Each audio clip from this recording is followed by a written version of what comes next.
எல்லா தமிழ் மக்களுக்கும் என்னுடைய வணக்கம். நம்ம இன்னைக்கு கேரளா சமையல் செய்ய போகிறது மோர் காய்ச்சியது. மோர் குழம்பு கிடையாது, மோர் கறி இல்லை, இது வந்துட்டு மோர் காய்ச்சியது. மோர் கறி வந்துட்டு நம்ம தேங்காயெல்லாம் அரைச்சி ஊற்றி தான் செய்வாங்க. இது வந்துட்டு தாளித்து மட்டும் எடுத்து சாப்பாடு கூட யூஸ் பண்ணிடலாம். எப்படி செய்கிறேன்னு பார்த்துட்டு வரலாம். பாருங்க, நான் 1 லிட்டர் மோர் நான் இங்கே எடுத்துருக்கேன். மோர் எல்லாருக்குமே தெரியும் இல்லைங்களா, தயிர் இருந்து அந்த வெண்ணெய் நெய் அதெல்லாம் எடுத்ததுக்கப்புறம் மிச்சம் வரதை நம்ம மோருன்னு சொல்லுவாங்க. இப்போ உங்களுக்கு மோர் அந்த மாதிரி கிடைக்கல அப்படின்னா மார்க்கெட்டில் கிடைக்கிற மேக்ஸிமம் எல்லா தயிருமே வந்து நெய் எடுத்ததுக்கப்புறம் வர்றதா. அது பார்த்துட்டு நீங்கள் அது பேக்கெட்டில் அந்த தயிர் வாங்கினதுக்கப்புறம் அது கூட 1 கப்பு தண்ணி ஊற்றி மிக்சியில் நல்லா அடித்து எடுத்துக்கோங்க. இதே மாதிரி லூஸாக எடுத்துக்கோங்க, கட்டி ஆகக்கூடாது. அது வந்துட்டு 1 லிட்டர் நான் எடுத்து வச்சுருக்கேன். அது கூடவே வந்துட்டு ஒரு 4 பீஸ் இதே மாதிரி பெரிய சைஸ் பூண்டு எடுத்துக்கோங்க. ஒரு பெரிய பச்சை மிளகாய், காரத்துக்காக நீங்கள் காரத்துக்காக 2 கூடி எடுத்துக்கலாம். அப்புறமா வந்துட்டு கடுகு 2 டீஸ்பூன் கடுகு நான் போடுறேன். அது கூடவே வந்துட்டு 1 டீஸ்பூன் ஜீரகம், சின்ன ஜீரகம் வந்துட்டு 1 டீஸ்பூன். இப்போ பாருங்க, நமக்கு இங்கே கிடைக்கிற உளுந்தில் வந்து உளுந்தில் கடுகில் வந்துட்டு இதே மாதிரி உளுந்தம்பருப்பு கொஞ்சம் அதிகமாக இருந்துச்சுன்னா கொஞ்சம் எடுத்துக்கோங்க. நம்ம இந்த குழம்புக்கு அரைக்கும் போது உளுந்தோட டேஸ்ட் அந்த அளவுக்கு நமக்கு வேண்டியதில்லை, அதனால முடிஞ்ச அளவுக்கு எடுத்துக்கோங்க. மிச்சம் பாருங்க, எடுத்து வச்சு அந்த பூண்டு, பச்சை மிளகாய், ஜீரகம், கடுகு இது எல்லாமே சேர்த்து மிக்சியில் நல்லா அரைச்சி எடுக்கணும்.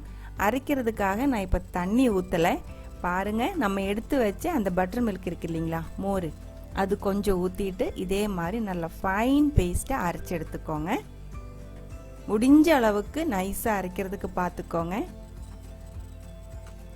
இப்போ வந்துட்டு இது நம்ம எடுத்து வச்ச அந்த மோருக்குள்ளே போட்டுட்டு நல்லா மிக்ஸ் பண்ணணும்.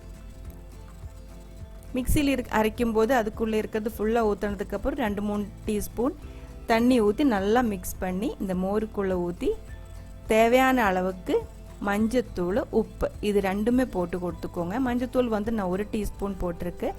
உப்பு நீங்கள் எடுக்கிற அந்த மோரோட புளிப்புக்கு தகுந்த மாதிரி நீங்கள் பார்த்துட்டு போட்டுக்கோங்க. எல்லாமே போட்டதுக்கப்புறம் இது நல்லா மிக்ஸ் பண்ணணும். பிளெண்டரில் வேணால் நீங்கள் மிக்ஸ் பண்ணிக்கோங்க. ஆனால் இப்போ பாருங்கள், நான் 2 பாத்திரம் இதே மாதிரி எடுத்து அங்கேயும் இங்கேயும் ஊற்றி நல்லா அடித்து மிக்ஸ் பண்ணி தான் எடுக்கிறேன். வீட்டில் அம்மா எல்லாம் அப்படி தான் செய்கிறாங்க, அதனால அது அப்படியே பழக்கம் ஆயிடுச்சு. நான் வீட்டில் செய்யும்போது எப்போவுமே இப்படி தான் 2 பாத்திரத்திலும் நல்லா அடிச்சு ஊற்றி தான் மிக்ஸ் பண்ணி எடுப்பாங்க. லாஸ்ட்டாக வந்து அந்த உப்பு ஒரு டைம் செக் பண்ணிக்கோங்க. ரெடி ஆனதுக்கப்புறம் இப்போ நம்ம இது தாளிச்சிடலாம். தாளிக்கிறதுக்காக 3 டீஸ்பூன் தேங்காய் எண்ணெய் ஊற்றிருக்கு. சூடானதுக்கப்புறம் 1/2 டீஸ்பூன் கடுகு போட்டிருக்கு. கடுகு வெடிச்சதுக்கப்புறம் 1/2 டீஸ்பூன் வெந்தயம். வெந்தயம் நல்லா வெடிச்சதுக்கப்புறம் 2-3 சின்ன வெங்காயம் இதே மாதிரி நைஸாக கட் பண்ணி போட்டுக்கோங்க. இது நல்லா வறுக்கணும். ப்ரௌன் கலர் ஆகிறது வரைக்கும் நம்ம இது வதக்கி எடுக்கணும். அதுக்கப்புறம் 4-5 வரமிளகாய் 2ஆக கட் பண்ணி போட்டுக்கோங்க. அதுவும் நல்லா ஃப்ரை ஆகட்டும். அதுக்கப்புறம் வந்துட்டு கருவேப்பிலையும் போட்டு நல்லா வறுத்து எடுத்துக்கோங்க. இது நம்ம தாளிக்கிறதுக்காக தான் இது எல்லாமே. இப்போ வந்து நம்ம மோர் காய்ச்சியது கொஞ்சம் கலர்ஃபுல்லாக கிடைக்கிறதுக்கு ஒரு 1/4 டீஸ்பூன் காஷ்மீரி மிளகாத்தூள் நான் இப்போ ஆட் பண்ணுறேன். இது உங்களுக்கு பிடிக்கலன்னா நீங்கள் இது ஆட் பண்ண வேண்டியதில்லை. அந்த வறுத்ததெல்லாம் ஓரமாக தள்ளி வச்சதுக்கப்புறம் அந்த எண்ணெயில் இது போட்டுருச்சுன்னா அந்த எண்ணெய்க்கு ஃபுல்லாக நல்லா ரெட் கலர் கிடைக்கும். அது வந்து நம்ம மோர் காய்ச்சதுக்கு நல்ல ஒரு லுக்கு கிடைக்கும். அதுக்கப்புறம் நம்ம மிக்ஸ் பண்ணி வச்ச மோர் இதுக்குள்ளே ஊற்றிடலாம்.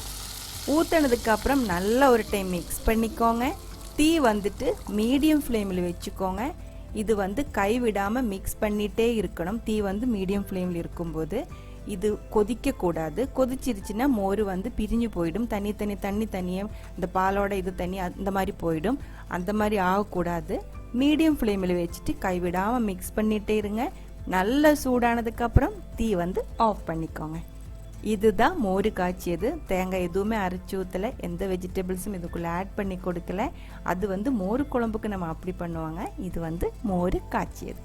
ஈஸியாக பண்ணி எடுத்துக்கலாம்.